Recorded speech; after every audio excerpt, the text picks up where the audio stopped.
In the testosterone-fueled world of elite military operations, where respect is earned through blood, sweat, and an unbreakable will to survive, one woman's call sign would become legendary. But before Iron Widow struck fear into the hearts of enemies and commanded reverence from the world's most elite warriors, she was just another face in a room full of skeptical Navy SEALs. The Admiral's mocking laughter that day would be the last time anyone questioned her place among America's deadliest operators. This is the story of how a single phrase, two words whispered with deadly calm, transformed ridicule into stunned silence, and forever changed the landscape of special operations warfare. The fluorescent lights hummed overhead in the sterile briefing room at Naval Special Warfare Command headquarters in Coronado, California. Commander Sarah Chen sat perfectly still in the back row, her dark eyes scanning the room filled with some of the most decorated warriors in the United States military.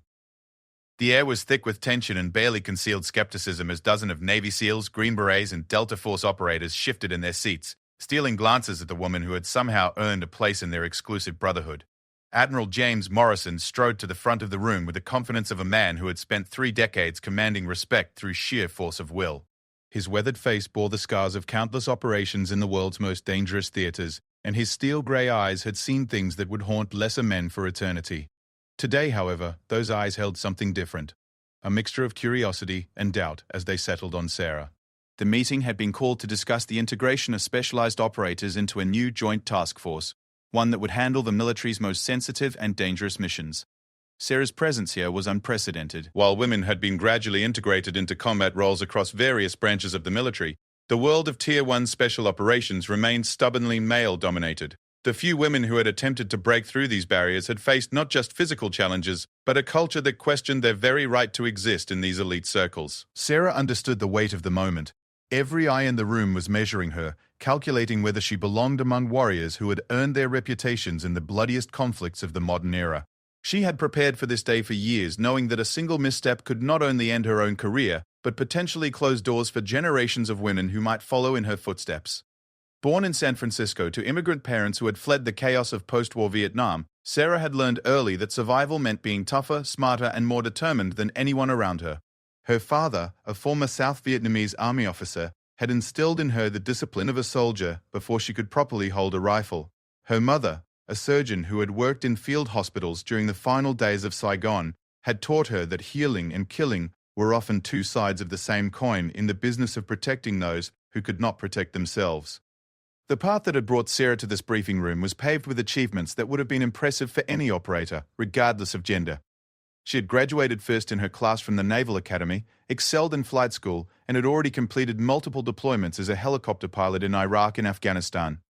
But her real transformation had begun when she volunteered for a classified program that few people knew existed. The program, buried deep within the Pentagon's black budget, was designed to identify and train operators who could blend into civilian populations in hostile territories.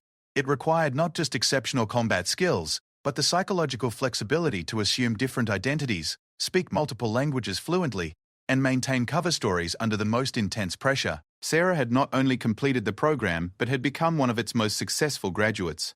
Her first major operation had taken place in the mountains of Pakistan, where she had spent 6 months posing as a medical aid worker while gathering intelligence on high-value targets. The mission had required her to treat wounded civilians during the day while conducting surveillance and coordinating with special operations teams at night. The physical and emotional toll had been enormous, but she had emerged with actionable intelligence that led to the capture of 3 major terrorist facilitators. But it was her second mission that had truly set her apart. Operating in the lawless border regions between Syria and Iraq, Sarah had infiltrated an arms trafficking network that was supplying weapons to multiple terrorist organizations. For 8 months, she had lived among smugglers and black market dealers, gradually working her way up the chain of command while feeding information back to her handlers. The operation had culminated in a series of coordinated strikes that had disrupted weapons flows to terrorist groups across the region and saved countless civilian lives. The mission had also nearly cost Sarah everything. Her cover had been blown during the final phase of the operation, and she had spent 3 harrowing days evading capture while coordinating her own extraction. The experience had left her with scars both visible and hidden, but it had also earned her something that could not be taught or faked: the absolute respect of the special operations community. Now, as Admiral Morrison called the meeting to order, Sarah could feel the weight of history pressing down on her shoulders. She knew that many of the men in this room had read her classified mission reports and understood her capabilities on an intellectual level. But intellectual understanding was different from acceptance, and acceptance was what she needed if she was going to be effective in whatever came next. The Admiral's voice cut through the tension like a blade. "Gentlemen and lady," he said with a slight nod towards Sarah, "we're here today to discuss the formation of Task Force Serpent, a joint special operations unit tasked with handling our most sensitive counterterrorism operations. This unit will operate outside normal command structures and will have direct access to the highest levels of government when necessary." He moved to a large screen at the front of the room, where satellite images of various global hotspots appeared in rapid succession. "The threats we face today don't respect traditional boundaries or conventional military thinking. We need operators who can adapt to any environment, assume any identity, and complete missions that others would consider impossible. That's why each of you has been selected for consideration." Sarah felt the subtle shift in the room's atmosphere as the Admiral's words sank in. These were not ordinary soldiers being briefed on routine operations. Everyone in this room was being evaluated for something that would push them beyond their current limits, no matter how impressive those limits might be. The Admiral continued his briefing, outlining the types of missions Task Force Serpent would handle. Deep cover infiltrations of terrorist organizations, high-risk extractions of captured operatives, surgical strikes in denied territories where traditional military forces could not operate. Each scenario he described was more dangerous and complex than the last, requiring not just exceptional military skills, but the kind of psychological resilience that few people possessed. As the briefing progressed, Sarah became aware of the subtle dynamics playing out around her. However, some of the operators seemed genuinely curious about her presence, studying her with the same professional interest they might show toward any new piece of equipment they might have to rely on in the field. Others were more skeptical, their body language suggesting that they viewed her inclusion as either a political gesture or a dangerous experiment that could compromise their effectiveness. But it was a small group near the front of the room that concerned her most. Led by a grizzled Master Chief named Rodriguez, these men made no effort to hide their disapproval. Rodriguez had served with distinction in every major conflict of the past 2 decades, and his reputation as a warrior was unquestioned. He was also known for his old-school views on military culture and his belief that some traditions should not be changed, regardless of political pressure. The tension between Rodriguez's faction and Sarah's supporters had been building for weeks, ever since word had leaked that a woman was being considered for Task Force Serpent. Rodriguez had not spoken against Sarah directly, but his influence among the enlisted men was substantial, and his disapproval could undermine unit cohesion before it even had a chance to form. Admiral Morrison seemed aware of these undercurrents as he moved to the next phase of his briefing. "I know some of you have questions about the composition of this unit," he said, his eyes sweeping the room. "Let me be clear about something. Everyone in this room has been selected based on their operational record and their potential contribution to our mission success. Political considerations, personal preferences, and traditional thinking have no place in what we're trying to accomplish." The words were clearly directed at Rodriguez and his allies, but they also served notice to everyone else that the Admiral was committed to this course of action. Sarah appreciated the gesture of support, but she also knew that respect could not be ordered from above. It had to be earned in the crucible of shared danger and mutual dependence that defined special operations culture. As the formal briefing concluded, the operators began to file out of the room in small groups, their conversations a mixture of professional assessment and personal opinion. Sarah remained seated, knowing that leaving too quickly might be interpreted as either arrogance or insecurity. Better to let the room empty naturally and avoid any appearance of trying to avoid confrontation. She was gathering her notes when she heard the voice that would change everything. "So, Chen, what's your call sign going to be? Killer Bee? Black Widow? Something appropriately feminine for our new integrated military?" The voice belonged to Commander Jake Sullivan, Admiral Morrison's aide and a former SEAL who had transitioned to staff work after a training accident had ended his operational career. Sullivan's question was delivered with just enough humor to provide plausible deniability, but the underlying mockery was unmistakable. More importantly, it had been spoken loud enough for everyone still in the room to hear, including Admiral Morrison. Sarah felt the familiar surge of adrenaline that had sustained her through countless dangerous situations. This was the moment she had known would come, the test that would determine whether she could function effectively in this environment. Her response would be analyzed and remembered by everyone present, and it would likely influence her relationships with these men for years to come. She stood slowly, her movements deliberate and controlled. The room had gone completely quiet, and she could feel Admiral Morrison's eyes on her as she turned to face Sullivan. For a moment that seemed to stretch into eternity, she studied the man who had chosen to challenge her in front of their peers. Sullivan was trying to maintain his casual demeanor, but she could see the calculation in his eyes. He was testing not just her composure, but her willingness to fight for her place in their world. When Sarah finally spoke, her voice was barely above a whisper, but it carried clearly through the silent room. The word she chose would become legendary among special operations personnel, repeated in briefing rooms and barracks around the world. They would define not just her own identity, but the changing nature of modern warfare itself.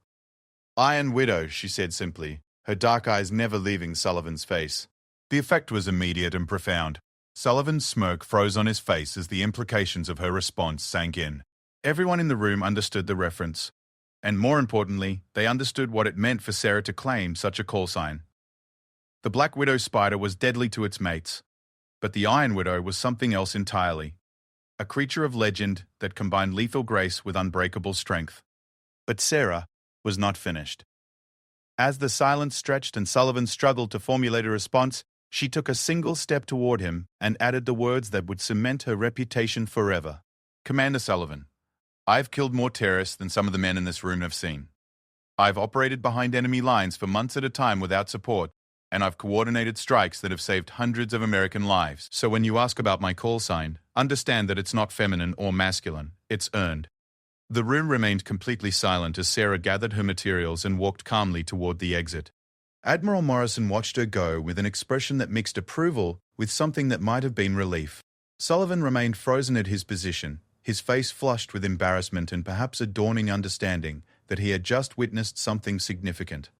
As Sarah reached the door, she paused and looked back at the room full of warriors who would soon be her teammates. "Gentlemen," she said with a slight smile, "I look forward to working with you."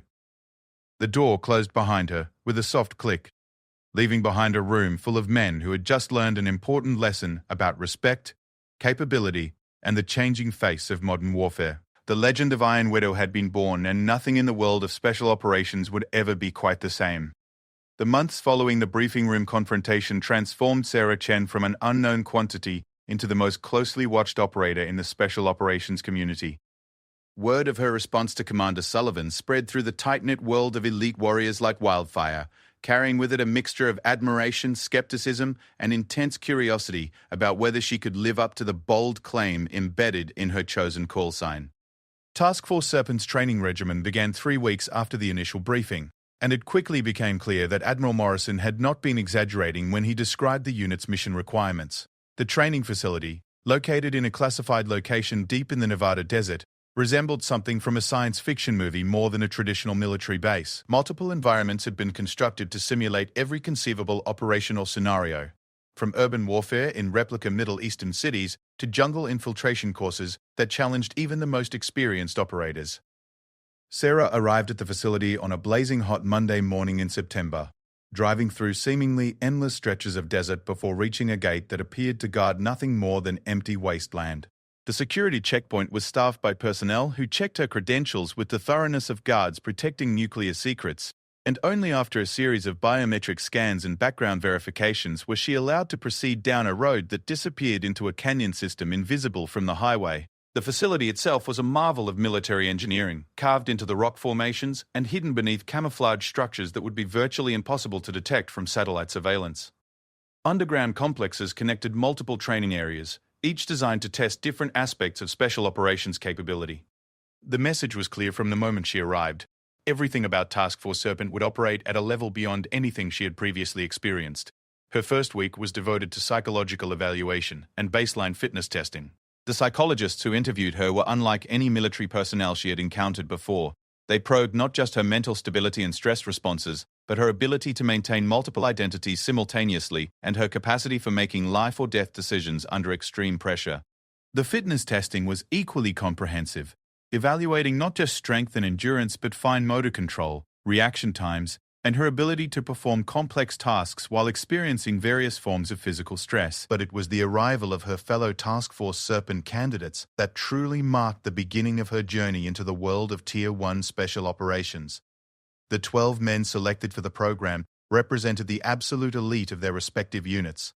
and their initial reaction to Sarah's presence ranged from professional curiosity to barely concealed hostility. Master Chief Rodriguez led the faction that viewed her inclusion as a dangerous experiment that could compromise mission effectiveness. Rodriguez had initially remained silent during the briefing room incident, but in the weeks since he had become increasingly vocal about his concerns. He argued that unit cohesion was the foundation of special operations success, and that introducing unknown variables, regardless of individual capability, could undermine the trust that kept operators alive in hostile environments. On the opposite end of the spectrum was Sergeant Major Thompson, a Delta Force operator whose reputation for unconventional thinking matched his record of successful missions in the world's most dangerous locations. Thompson had served alongside female operators in classified programs and had witnessed firsthand their effectiveness in certain types of operations. He became Sarah's most vocal supporter, arguing that her unique capabilities could provide the task force with options that would otherwise be unavailable. Between these two poles were operators whose opinions shifted based on their daily observations of Sarah's performance. Chief Petty Officer Williams, a SEAL sniper with 23 confirmed kills, initially viewed her with skepticism, but gradually warmed to her presence as she demonstrated her shooting skills. Lieutenant Colonel Barrett, a Green Beret who specialized in foreign internal defense operations, was impressed by her linguistic abilities and cultural knowledge, but remained concerned about her physical capabilities in direct action scenarios. The training itself was unlike anything Sarah had experienced, even during her previous special operations preparation. Each day began before dawn, with physical conditioning that pushed every operator to their absolute limits.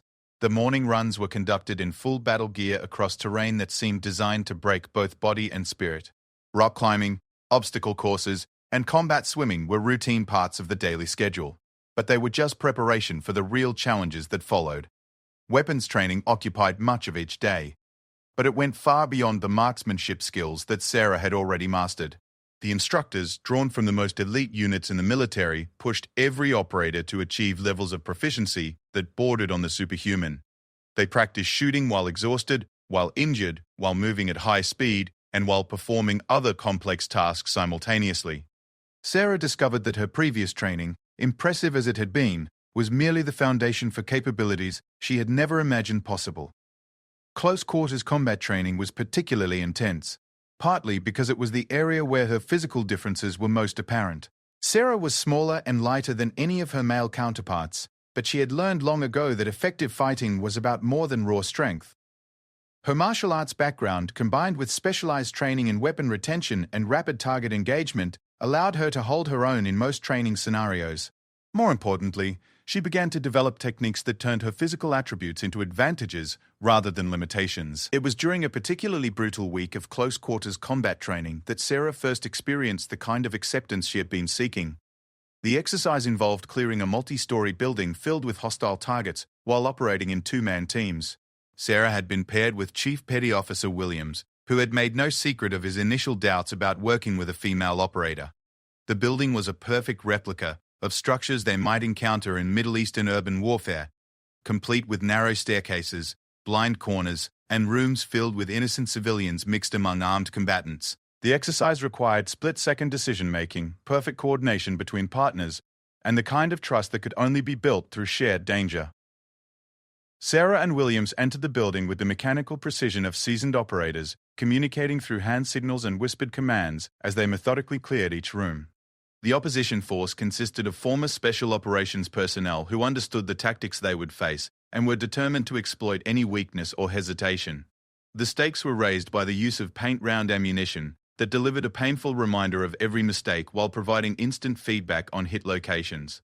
The exercise went smoothly until they reached the third floor, where a carefully planned ambush awaited them. As Williams moved to clear a doorway, hidden opponents opened fire from multiple angles, and he took several hits that would have been fatal in a real combat situation.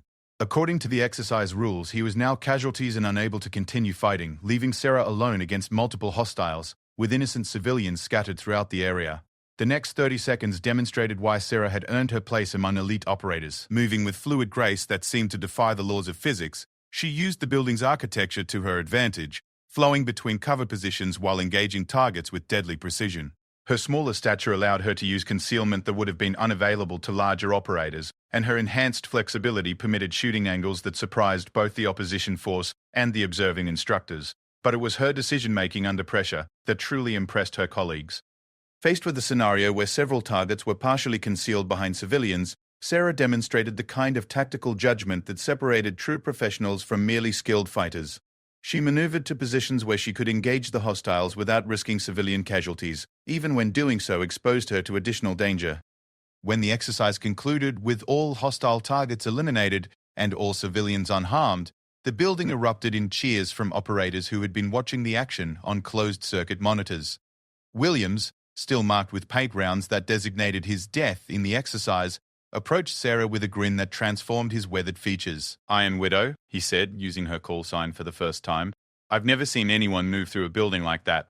If I'm going to get killed in an exercise, at least I got killed watching an artist at work." The comment was significant not just because of Williams's previous skepticism, but because it was overheard by several other operators who had been equally doubtful about Sarah's capabilities. Word of her performance spread quickly through the task force, and she began to notice subtle changes in how her colleagues interacted with her. The conversations became more inclusive, the training partnerships more natural, and the overall atmosphere less charged with the tension that had characterized her early weeks at the facility. But Sarah's real test came during a week-long field exercise that simulated a complex counter-terrorism operation in a hostile foreign environment. The scenario involved infiltrating a terrorist training camp located in mountainous terrain, gathering intelligence on the organization's leadership and capabilities, and then coordinating a precision strike to eliminate high-value targets while minimizing civilian casualties.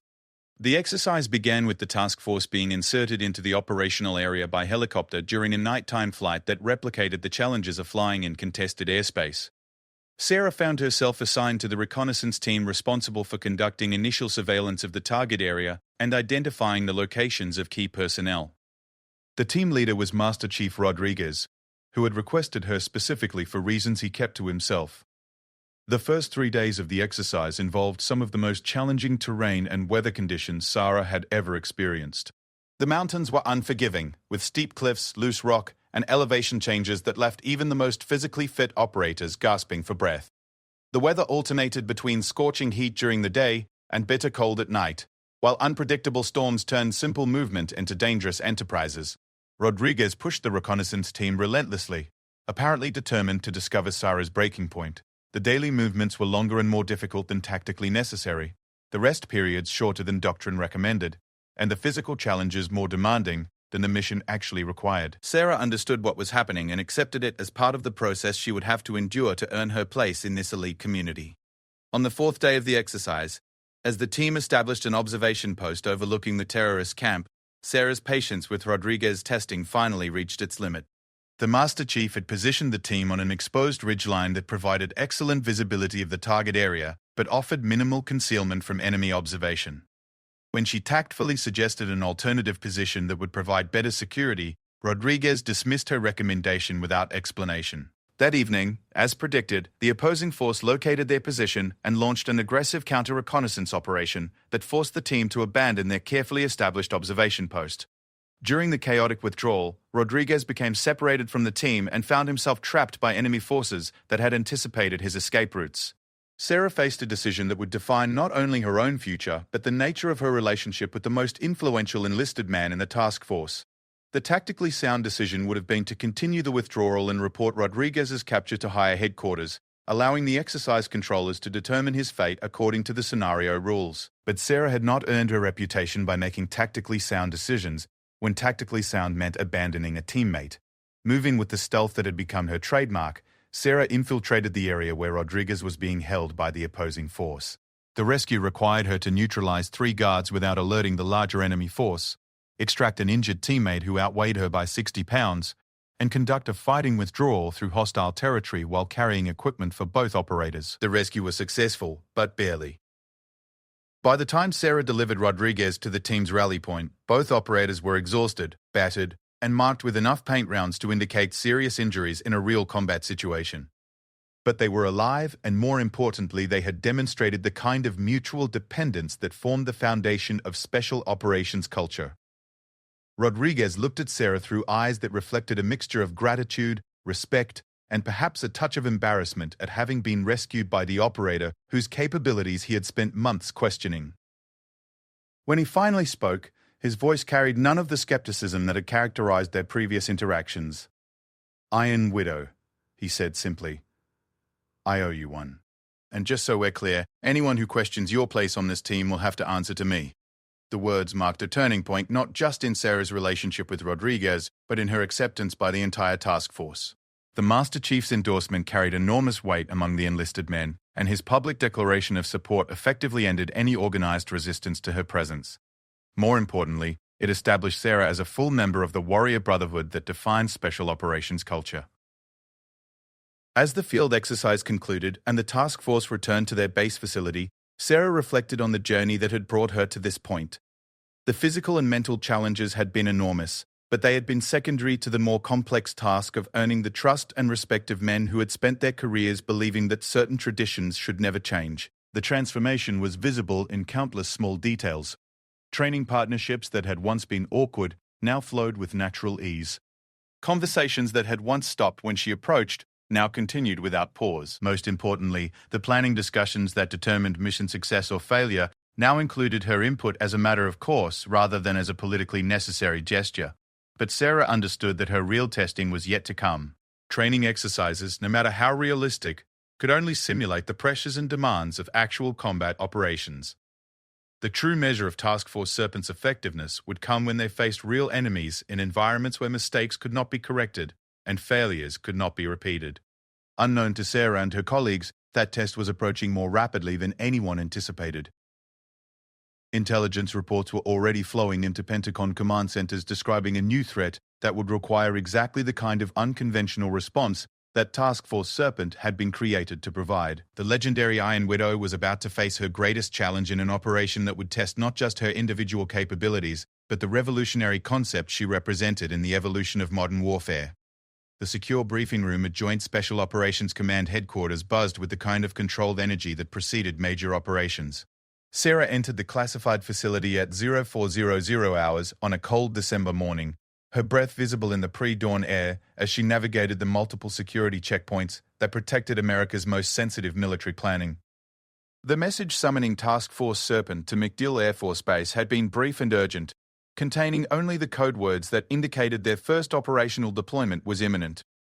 Admiral Morrison stood at the front of the room, but his usual commanding presence seemed subdued by the gravity of the intelligence displayed on the multiple screens behind him. Satellite imagery, intercepts of encrypted communications, and reconnaissance photographs painted a picture of a threat that had evolved beyond traditional counter-terrorism challenges.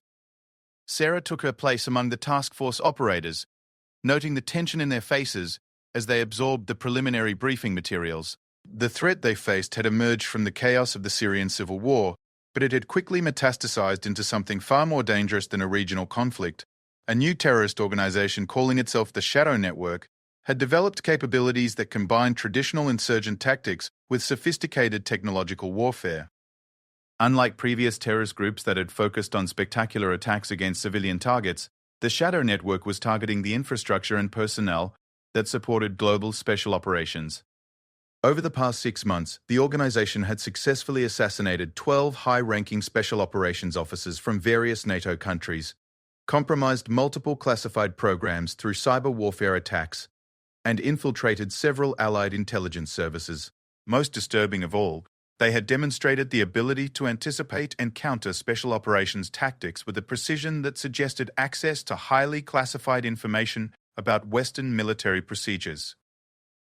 Admiral Morrison's briefing revealed the scope of the challenge facing Task Force Serpent. The Shadow Network operated through a series of cells that maintained minimal contact with each other, making traditional intelligence penetration extremely difficult. Their leadership structure was compartmentalized to such a degree that capturing individual operatives provided little actionable intelligence about the organization's broader activities. Most problematic of all, they had developed recruitment and training methods that produced operatives who could blend seamlessly into Western societies while maintaining absolute dedication to their terrorist objectives. The specific mission assigned to Task Force Serpent involved infiltrating the Shadow Network's primary training facility, located in a remote region of the Caucasus Mountains. Intelligence indicated that the facility was preparing a new generation of operatives for deployment against Western targets, and that the training program included detailed instruction in countering special operations tactics. The facility's remote location and sophisticated security measures had made it impossible to attack through conventional military means, requiring the kind of unconventional approach that Task Force Serpent had been designed to provide. Sarah studied the intelligence materials with the focused intensity that had become her trademark, but she was particularly interested in one aspect of the mission that seemed tailor-made for her unique capabilities. The Shadow Network's training facility employed several female instructors who specialized in training operatives for missions that required blending into Western societies. These women held key positions in the organization's hierarchy and possessed detailed knowledge of upcoming operations that could save countless lives if obtained.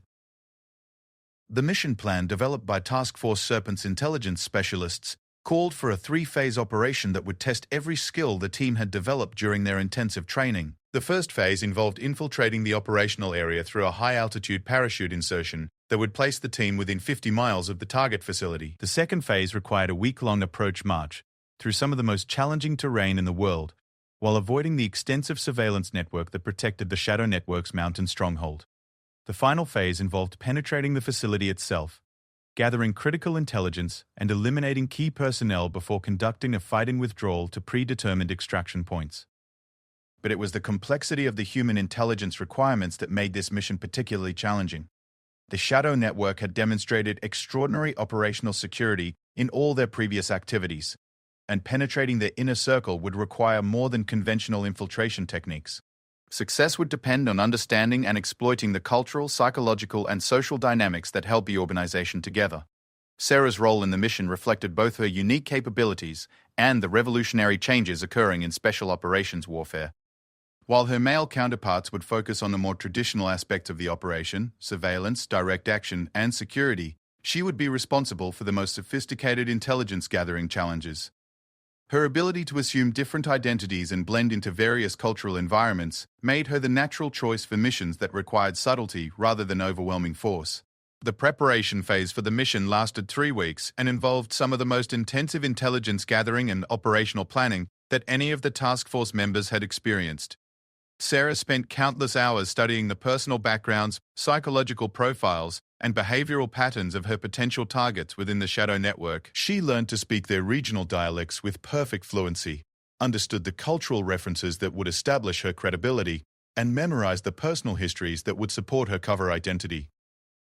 But the most challenging aspect of her preparation involved developing the psychological flexibility necessary to maintain her cover while operating in an environment where discovery would mean torture and death.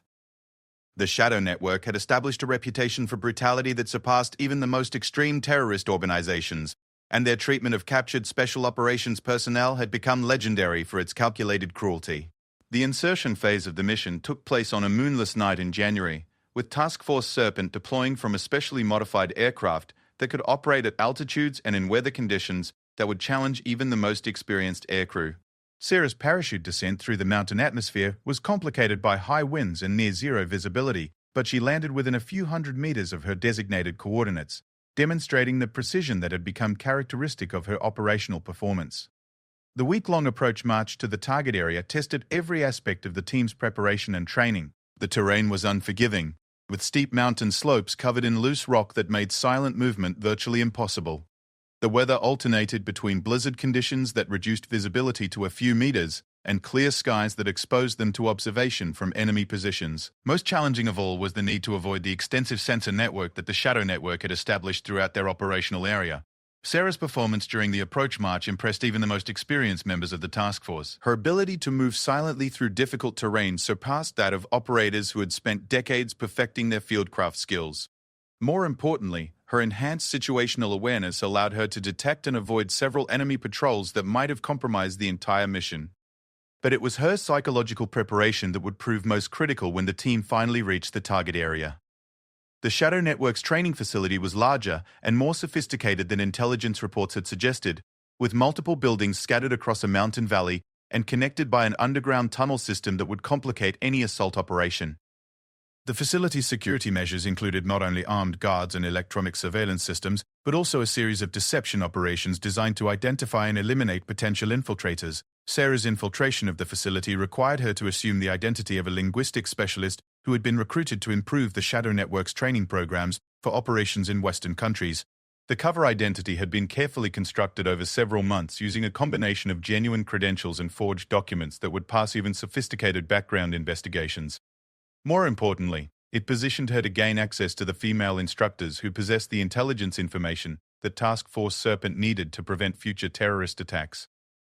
The first 3 days of her infiltration were devoted to establishing her credibility within the Shadow Network's organizational structure.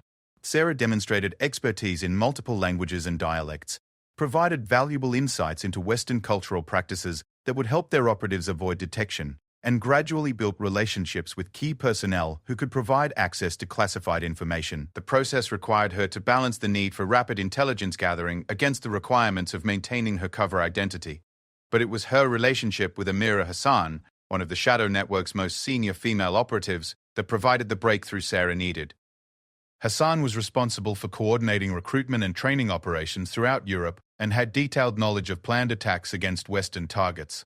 More importantly, she had begun to develop doubts about the Shadow Network's increasingly extreme methods and was potentially vulnerable to the kind of psychological manipulation that Sarah had been trained to exploit. The process of turning Hassan into an intelligence asset required Sarah to demonstrate skills that went far beyond traditional military training. She had to understand and exploit the complex psychological factors that motivated terrorists while simultaneously maintaining her own moral center and operational focus. The emotional and intellectual challenges were enormous, but they were essential to the mission's success. Over the course of a week, Sarah gradually gained Hassan's trust by positioning herself as a fellow professional who shared concerns about the Shadow Network's strategic direction. She carefully fed Hassan's doubts about the organization's leadership while providing information that enhanced her own credibility and value to the terrorist organization. The psychological manipulation was subtle and sophisticated, but it was also morally complex, in ways that conventional military training had not prepared her to handle. The intelligence information that Sarah obtained from Hassan exceeded even the most optimistic expectations of Task Force Serpent's mission planners. Hassan revealed details of planned attacks against special operations bases in 3 countries, provided the identities and locations of Shadow Network cells throughout Europe and North America, and, most importantly, disclosed the organization's plans for a coordinated campaign of assassinations targeting senior military and intelligence officials. But Hassan's most valuable intelligence concerned the Shadow Network's source of information about Western special operations procedures. She revealed that the organization had successfully recruited a senior official within NATO's Special Operations Command structure, who had been providing detailed information about tactics, equipment, and personnel for more than 2 years.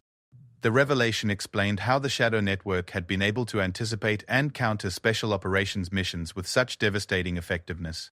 The extraction of this intelligence information required Sarah to maintain her cover identity while simultaneously preparing for the direct action phase of the mission that would target the Shadow Network's leadership. The psychological demands were enormous, as she had to continue building relationships with people she would soon be required to eliminate or capture.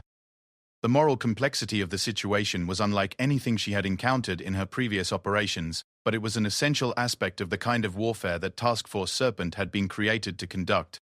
The direct action phase of the mission began at 0200 hours on a cold February morning, with Sarah providing critical intelligence support for her teammates as they moved to engage multiple targets throughout the Shadow Network facility. Her knowledge of the facility's layout, security procedures, and personnel locations proved invaluable in allowing the task force to achieve surprise and overwhelming tactical advantage. But Sarah's own role in the assault required her to confront Hassan directly and attempt to convince her to surrender and provide additional intelligence information.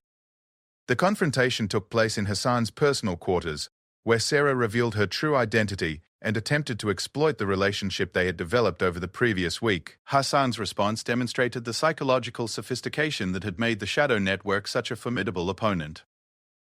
Rather than expressing betrayal or anger, she calmly acknowledged Sarah's professionalism and expressed admiration for the complexity of her infiltration operation.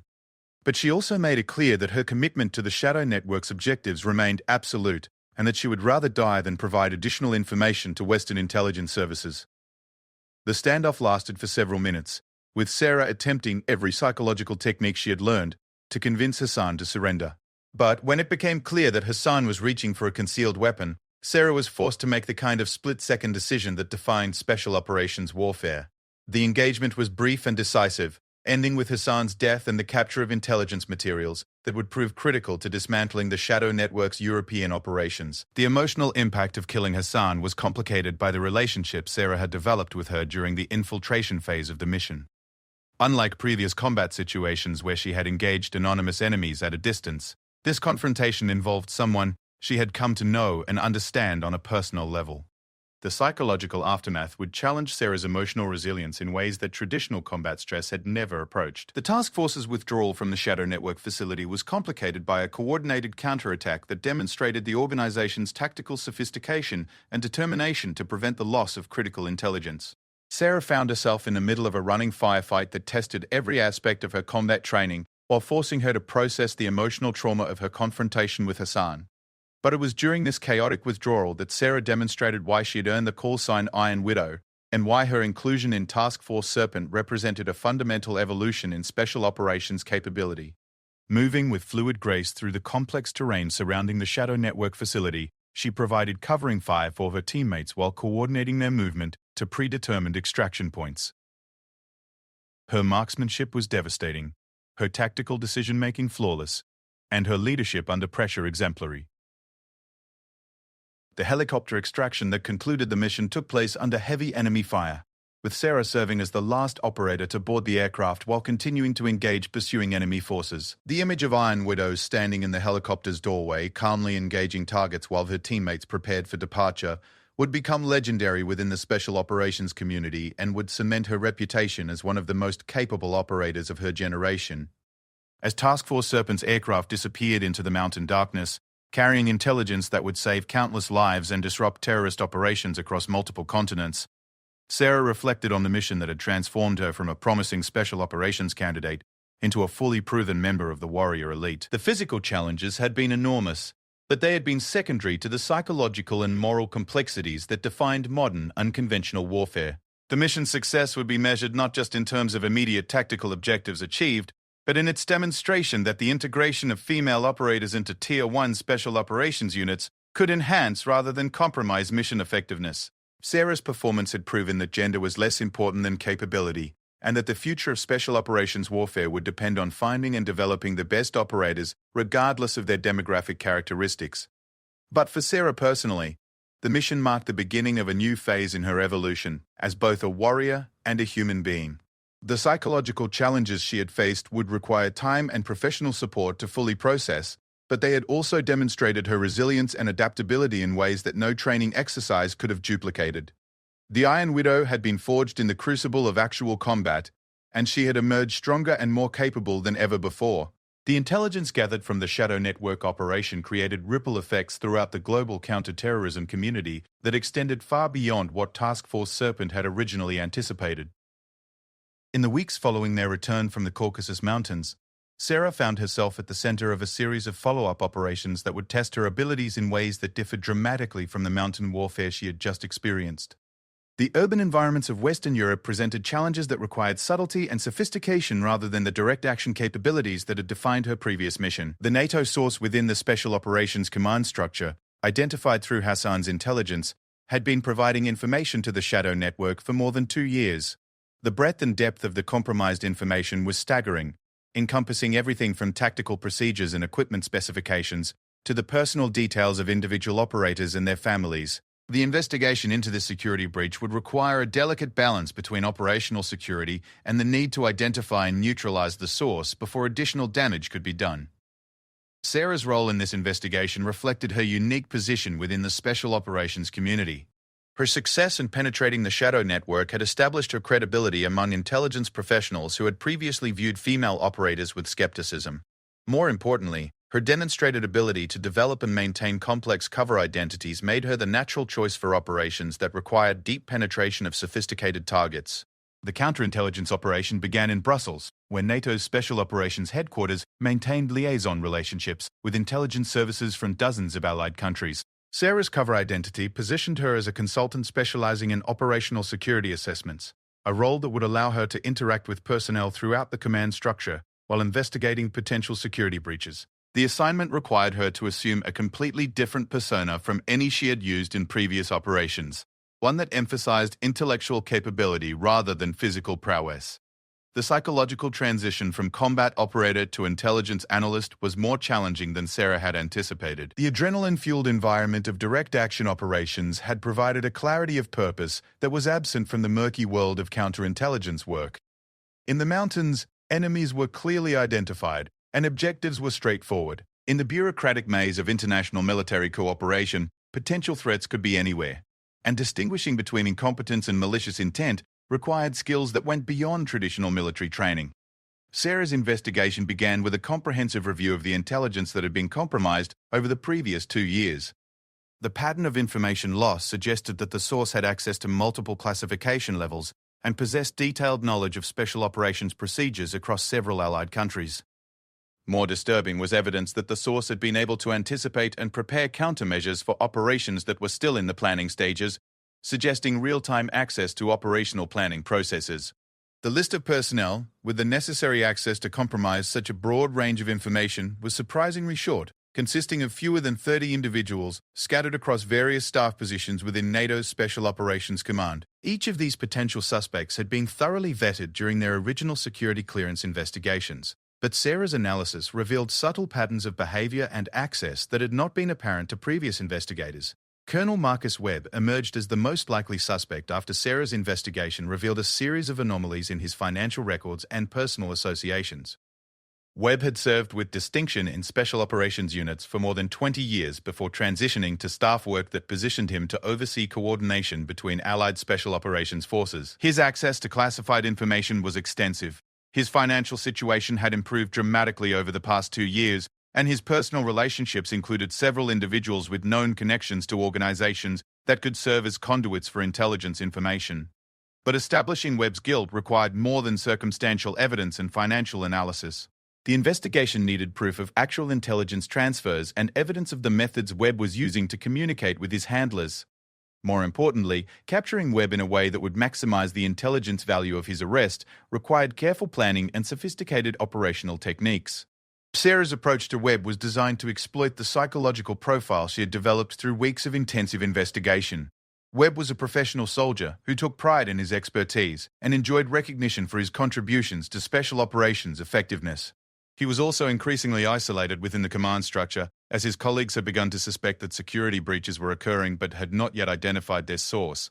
Sarah positioned herself to provide Webb with the professional recognition and intellectual stimulation that his current position was failing to deliver. The relationship Sarah developed with Webb over a period of several weeks was complex and professionally satisfying in ways that surprised her. Webb was genuinely knowledgeable about special operations procedures and possessed insights into the challenges of international military cooperation that were both accurate and valuable.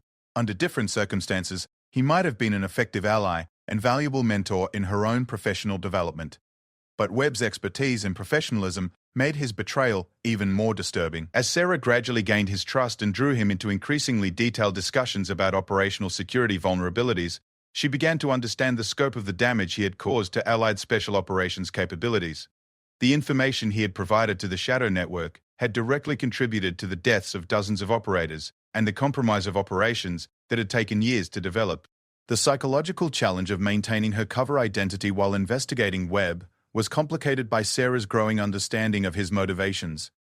Unlike the ideologically driven terrorists she had fought in the mountains, Webb appeared to be motivated primarily by financial considerations and a sense of professional alienation from colleagues who had failed to appreciate his contributions. The banality of his betrayal made it more disturbing in some ways than the fanatical commitment of the Shadow Network operatives. Sarah's investigation culminated in a carefully orchestrated operation designed to capture Webb in the act of transferring classified information to his handlers. The operation required her to manipulate Webb into believing that she had identified a significant operational security vulnerability that required immediate attention.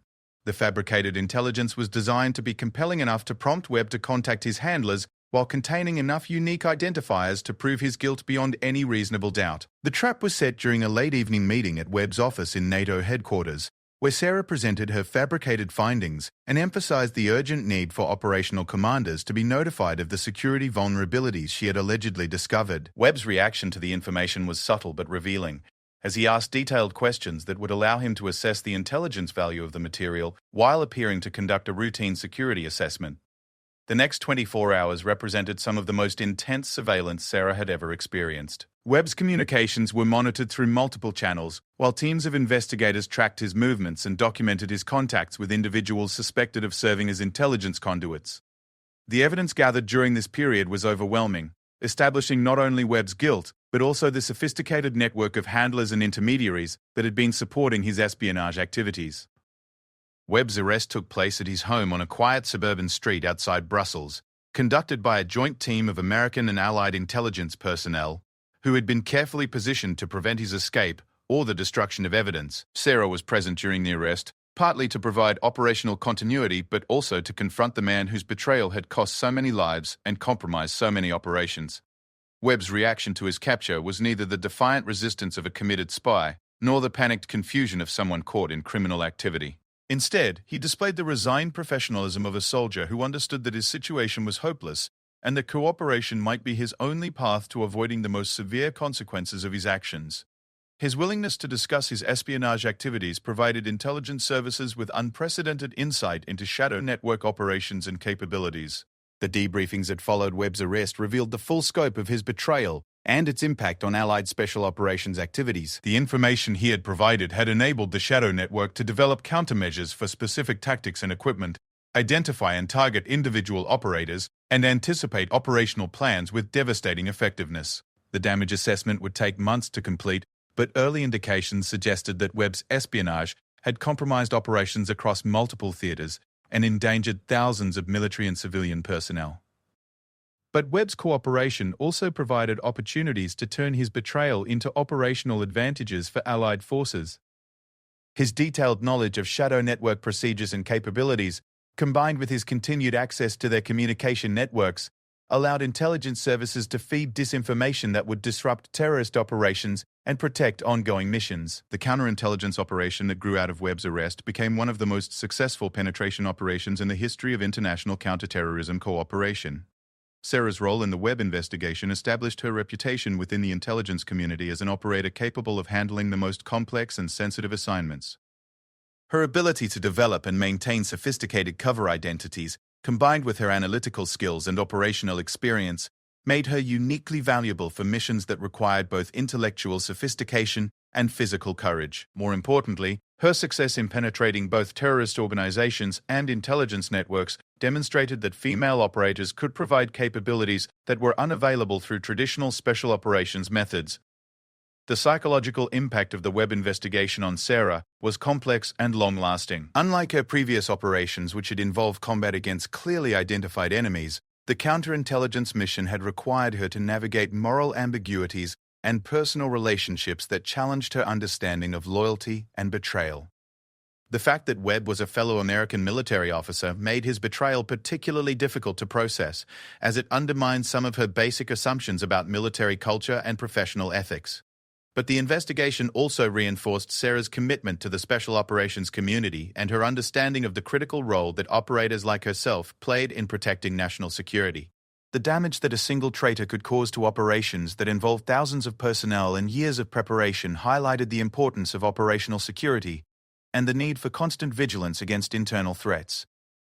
More importantly, it demonstrated that the changing nature of modern warfare required operators who could function effectively in multiple domains and handle challenges that transcended traditional military categories. The success of the Webb operation led to Sarah's assignment to a series of increasingly complex missions that tested her abilities in urban environments, diplomatic settings, and corporate boardrooms around the world.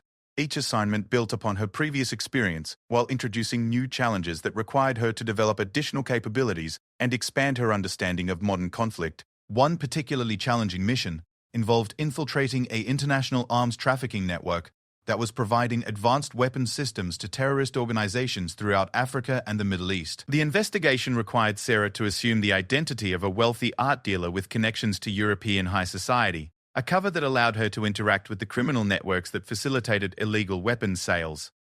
The mission lasted for 4 months and took her from exclusive galleries in Paris to private estates in Switzerland to luxury resorts in the Caribbean. The arms trafficking investigation was successful in disrupting weapons flows to multiple terrorist organizations, but it also provided Sarah with insights into the global networks of corruption and criminal activity that sustained international terrorism, The sophistication of these networks and their integration into legitimate business and social structures revealed the inadequacy of traditional military responses to modern security threats. The future of counterterrorism would require operators who could function effectively in boardrooms and social clubs as well as on battlefields. Another significant mission involved Sarah in the investigation of a cyber warfare network that was targeting critical infrastructure systems in allied countries.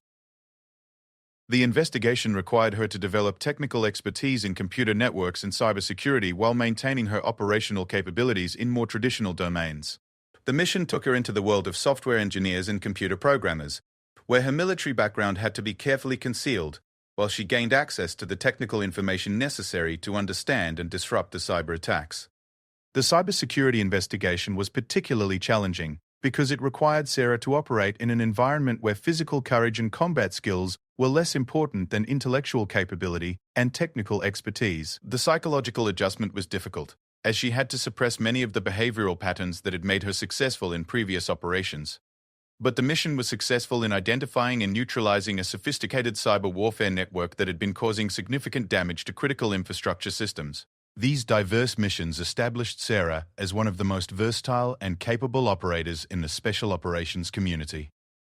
Her ability to function effectively in multiple environments and handle assignments that crossed traditional boundaries between military operations, intelligence work, and law enforcement made her uniquely valuable to senior commanders who were struggling to adapt to the changing nature of modern conflict. But the constant demands of maintaining different identities and operating in psychologically challenging environments began to take a toll on Sarah's emotional and mental health. The stress of never being able to fully relax or reveal her true identity, combined with the moral complexities of her various assignments, created psychological pressures that were difficult to manage through traditional military support systems. The isolation inherent in deep cover operations made it difficult to maintain the personal relationships that might have provided emotional stability and perspective. Sarah's recognition of these psychological challenges and her determination to address them proactively demonstrated the same professional competence that had made her successful in operational assignments. She sought professional counseling, developed personal coping strategies, and worked with military psychologists to better understand the long-term effects of extended deep cover operations. Her willingness to acknowledge and address these issues would later inform the development of support systems for other operators facing similar challenges. As Sarah approached the second anniversary of her first operational deployment with Task Force Serpent, she reflected on the journey that had transformed her from a promising special operations candidate into one of the most accomplished covert operatives in American military history. The challenges had been enormous, both professionally and personally, but they had also provided opportunities for growth and achievement that would have been impossible in traditional military roles. The legend of Iron Widow had evolved from its origins in a briefing room confrontation into a symbol of the changing nature of special operations warfare. Sarah's success had opened doors for other female operators and had demonstrated that the future of elite military units would depend on finding and developing the best operators, regardless of their background or demographic characteristics. But more importantly, Sarah's experiences had provided her with insights into the complex challenges facing modern military forces and the kinds of capabilities that would be required to address emerging threats. The future would require operators who could function effectively across multiple domains and handle missions that transcended traditional boundaries between military, intelligence, and law enforcement activities. Iron Widow had become more than just a successful operator.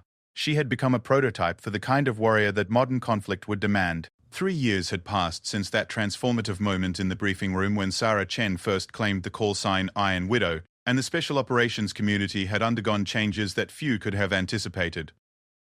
The success of Task Force Serpent, and Sarah's role in particular, had sparked a broader evolution in how elite military units approached recruitment, training, and operational deployment. But it was the emergence of a new threat that would test not only Sarah's individual capabilities, but the entire concept of integrated special operations that she had come to represent.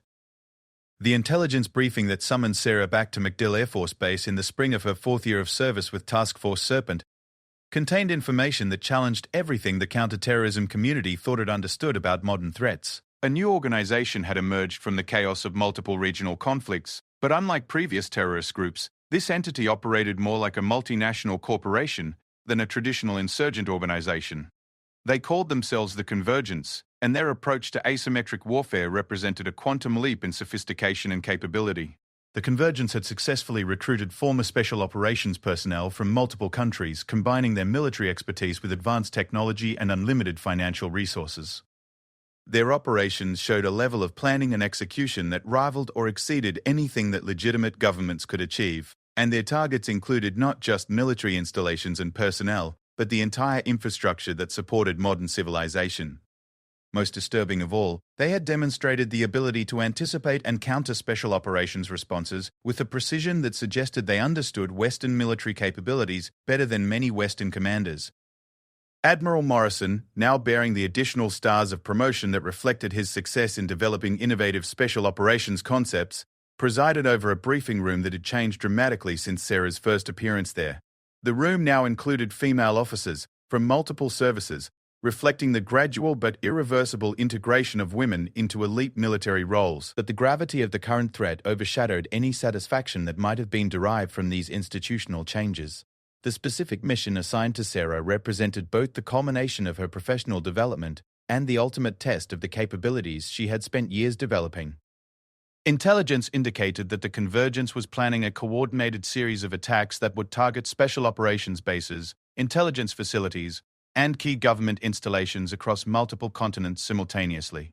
The complexity and scope of the planned operation exceeded anything previously attempted by non-state actors, and traditional military responses would be inadequate to prevent catastrophic losses. Sarah's assignment involved penetrating the Convergence's inner circle by assuming the identity of a former intelligence officer who had become disillusioned with government service and was seeking new opportunities in the private sector. The cover identity was more complex and sophisticated than anything she had previously attempted, requiring her to maintain detailed knowledge of classified programs she had never actually worked on, while demonstrating the kind of professional capabilities that would interest an organization seeking to recruit former government personnel. The preparation for this mission consumed 6 months and involved resources from across the intelligence community. Sarah worked with psychologists to develop the personality characteristics necessary to convincingly portray someone who had undergone the moral transformation from government service to criminal activity. She studied classified programs from multiple agencies to understand the kinds of information that would make her valuable to the Convergence, while learning to present this knowledge in ways that would not reveal her continued loyalty to the government. But the most challenging aspect of her preparation involved coming to terms with the moral complexities of a mission that would require her to participate in planning activities that could result in the deaths of her former colleagues. Unlike previous operations where she had maintained clear ethical boundaries, this assignment would require her to contribute meaningfully to terrorist planning while seeking opportunities to prevent or minimize the resulting damage. The psychological preparation was unlike anything she had previously experienced, requiring her to develop the mental flexibility necessary to function effectively as both a loyal operator and a convincing traitor. The initial contact with the Convergence was established through a series of intermediaries in the private intelligence community, where former government employees often found lucrative opportunities providing their expertise to corporate clients. Sarah's cover identity positioned her as someone seeking to monetize her government experience while maintaining plausible deniability about her new activities. The process of establishing her credibility with the organization took months and required her to provide information that was classified but not operationally critical, demonstrating her access to government secrets without revealing anything that could compromise ongoing operations. The Convergence's recruitment process was more sophisticated than anything Sarah had encountered in her previous investigations. Rather than the ideological indoctrination that characterized traditional terrorist organizations, they focused on professional competence and operational effectiveness.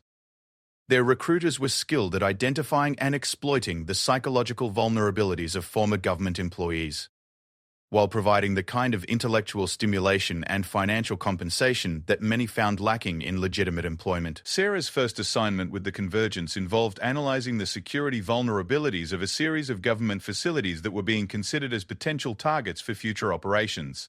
The work required her to apply her genuine expertise in operational security while seeking ways to subtly influence the organization's target selection and attack planning. The psychological challenge of providing genuinely useful analysis while secretly working to minimize its effectiveness required her to develop new levels of mental compartmentalization. But it was her relationship with Dr. Elena Vasquez, the Convergence's chief strategic planner, that provided Sarah with both her greatest operational opportunity and her most significant personal challenge. Vasquez was a former CIA analyst who had left government service after becoming convinced that American foreign policy was fundamentally corrupt, and that only dramatic action could force the changes necessary to prevent global catastrophe. Her intellectual sophistication and genuine commitment to what she believed were noble objectives made her both a formidable opponent and a surprisingly sympathetic figure. The relationship that developed between Sarah and Vasquez over months of working together was complex and professionally engaging in ways that Sarah had not anticipated. Vasquez possessed genuine insights into the failures of American intelligence operations and the institutional blind spots that had contributed to numerous policy disasters. Under different circumstances, many of her critiques of government operations would have been both accurate and valuable for improving institutional performance. But Vasquez's solutions to these perceived problems involved terrorist attacks that would kill thousands of innocent people and potentially destabilize the global economic system. Her ability to rationalize mass murder as necessary for achieving broader social objectives demonstrated the kind of moral flexibility that Sarah found both fascinating and deeply disturbing. The intellectual challenge of countering Vasquez's arguments while maintaining her cover identity required Sarah to develop philosophical and ethical perspectives that went far beyond her traditional military training. Sarah's access to the Convergence's inner circle gradually provided her with detailed intelligence about the organization's structure, capabilities, and planned operations. The scope of their activities was breathtaking, encompassing everything from cyber warfare attacks on critical infrastructure systems to the assassination of key government officials to coordinated strikes against military installations around the world. More disturbing was their demonstrated ability to recruit and deploy former special operations personnel who possessed detailed knowledge of the tactics and procedures that would be used against them. The intelligence Sarah gathered revealed that the Convergence had identified and was prepared to exploit specific vulnerabilities in the security systems protecting dozens of high-value targets. Their operational planning demonstrated a level of sophistication that exceeded many government agencies, and their access to advanced technology and unlimited financial resources made them capable of executing attacks that would have been impossible for traditional terrorist organizations. But the most critical intelligence concerned the organization's planned timeline for their coordinated attacks. Sarah discovered that the Convergence intended to execute their operations during a 2-week period when multiple government agencies would be operating with reduced personnel due to scheduled training exercises and planned leave periods. The timing would maximize the effectiveness of their attacks while minimizing the government's ability to respond effectively. The challenge Sarah faced was finding ways to disrupt the Convergence's operations without revealing her true identity or compromising her position within the organization. Traditional law enforcement approaches would be inadequate against an organization that had anticipated and prepared countermeasures for conventional investigative techniques. More importantly, premature action could trigger the very attacks that Sarah was trying to prevent, as the Convergence had developed contingency plans for executing simplified versions of their operations if their primary plans were compromised. Sarah's solution involved a series of subtle manipulations designed to create operational delays and internal conflicts within the Convergence, while providing intelligence services with the information necessary to prepare more effective countermeasures. She gradually introduced technical complications into the organization's attack planning, raised questions about operational security that forced them to adopt more restrictive procedures, and exploited personality conflicts between key personnel to create organizational friction that slowed their progress. But the most effective aspect of her sabotage campaign involved her relationship with Vasquez, whose intellectual arrogance made her vulnerable to the kind of sophisticated manipulation that Sarah had learned to employ. By subtly reinforcing Vasquez's perfectionist tendencies and encouraging her to develop even more complex operational plans, Sarah was able to delay the Convergence's attack timeline, while positioning herself to provide detailed intelligence about their ultimate objectives. The psychological toll of maintaining her cover identity while sabotaging operations that she appeared to support enthusiastically was enormous. Sarah found herself genuinely enjoying many aspects of her work with the Convergence, particularly the intellectual challenges and the absence of bureaucratic constraints that characterized government service. The organization's professional competence and commitment to their objectives, however misguided, created an environment that was more stimulating and rewarding than many legitimate employment opportunities. But the moral complexities of her position became overwhelming when the Convergence began final preparations for their attacks. Sarah's detailed knowledge of their plans meant that she bore responsibility for preventing attacks that could kill thousands of people, but her position within the organization meant that any action she took would effectively end her operational effectiveness and potentially compromise other intelligence operations. The weight of this responsibility, combined with the stress of maintaining her cover identity, created psychological pressures that tested her emotional resilience in ways that combat operations never had. The crisis that forced Sarah to abandon her cover and take direct action occurred when she discovered that the Convergence had moved their timeline forward by several weeks, due to intelligence indicating increased government surveillance of their activities. The acceleration meant that Sarah would not have time to manipulate their plans further, or to provide intelligence services with adequate warning to prepare effective countermeasures. She was forced to choose between maintaining her cover and taking the kind of direct action that would prevent immediate catastrophe, but potentially compromise broader strategic objectives. Sarah's decision to act reflected both her commitment to protecting innocent lives and her confidence in her ability to improvise effective solutions under extreme pressure, rather than attempting to alert government agencies through established communication channels, which would have taken too much time and might have been intercepted by the Convergence's sophisticated surveillance systems. She chose to sabotage their operations directly while providing real-time intelligence to coordinated response teams. The sabotage operation Sarah executed was a masterpiece of improvised special operations technique. Working alone and without backup, she systematically disabled the Convergence's communication systems, destroyed critical equipment necessary for their planned attacks, and eliminated key personnel who possess specialized knowledge essential to mission success. The operation required her to move through the organization's heavily defended headquarters while avoiding detection by former special operations personnel who understood the same tactics she was using. But it was her final confrontation with Vasquez that provided the emotional climax to Sarah's longest and most complex operation. The discovery that Sarah had been sabotaging their operations while appearing to support them enthusiastically forced Vasquez to confront the possibility that her entire worldview might be fundamentally flawed. The intellectual and emotional confrontation between the two women was more intense than any physical combat Sarah had ever experienced, as it required her to articulate and defend principles that she had never previously been forced to examine in detail. Vasquez's ultimate surrender, rather than her death, represented a victory that transcended the immediate tactical objectives of Sarah's mission. The former CIA analyst's decision to abandon the Convergence and cooperate with government investigators provided intelligence that would disrupt terrorist operations for years to come. More importantly, it demonstrated that even the most committed opponents could be reached through appeals to shared values and common human decency. The aftermath of the Convergence operation established Sarah as one of the most accomplished special operations personnel in American military history. Her success in penetrating and disrupting an organization that represented the most sophisticated terrorist threat the country had ever faced demonstrated capabilities that exceeded even the most optimistic expectations of her original supporters. More importantly, her methods had provided a template for addressing the kinds of complex, multifaceted threats that were likely to define future security challenges. But Sarah's greatest contribution to the special operations community extended beyond her individual achievements to encompass the broader changes she had helped to catalyze in military culture and operational procedures. The success of integrated special operations units, demonstrated through her performance and that of other pioneers, had permanently altered how elite military organizations approached recruitment and training. The barriers that had once seemed insurmountable had been systematically dismantled through the simple expedient of proving that capability was more important than tradition. As Sarah stood in another briefing room at MacDill Air Force Base, now wearing the insignia of her recent promotion to full colonel, she reflected on the journey that had brought her from that first confrontational moment with Commander Sullivan to her current position as one of the most respected operators in the special operations community. The path had been challenging beyond anything she could have imagined, but it had also provided opportunities for growth and achievement that would have been impossible in any other profession. The next generation of special operations personnel, now training in facilities that Sarah had helped to design, would face threats that were more complex and challenging than anything she had encountered. But they would also possess capabilities and resources that reflected lessons learned through her experiences and those of her colleagues.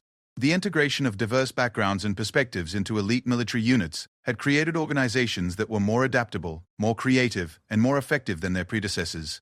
The legend of Iron Widow would continue to evolve as new operators added their own achievements to the growing record of integrated special operations success. But Sarah's personal legacy was already secure, embedded in the institutional changes that had transformed American special operations from an exclusive brotherhood into an inclusive community, united by shared commitment to excellence and service. Admiral Morrison, now bearing even more stars and responsibilities that reflected the success of the innovation Sarah had helped to pioneer, approached her with the same mixture of respect and professional appreciation that had characterized their relationship from its beginning.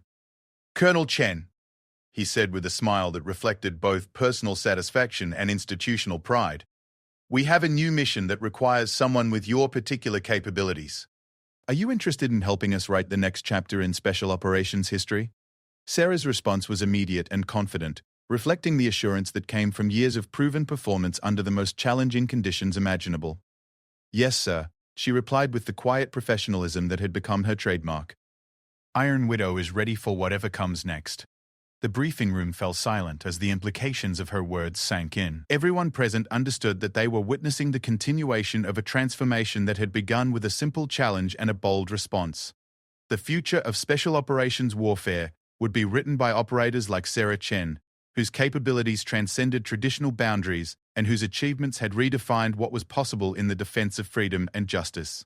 The legend of Iron Widow had become more than just the story of one exceptional operator. It had become the symbol of a new era in special operations warfare, one characterized by innovation, inclusion, and the relentless pursuit of excellence in service of the highest ideals. The silence that had fallen over that first briefing room when Sarah claimed her call sign had been transformed into the respectful attention that great leaders command from those privileged to serve alongside them. Iron Widow was ready for whatever challenges the future might bring, and the special operations community was stronger for her presence among them.